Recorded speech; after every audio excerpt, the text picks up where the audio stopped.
Counting consecutive occurrences of 1 in a list. The list my_list is created and initialized with the values. The variable result is created.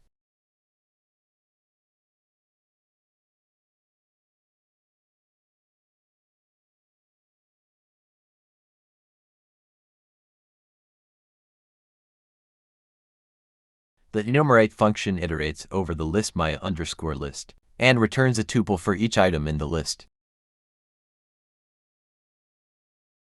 This line print the index of each element.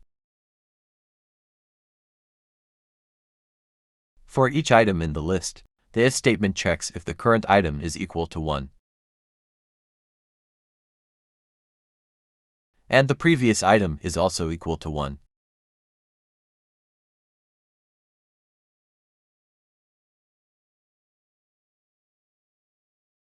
This code is used to check index is not equal to 0.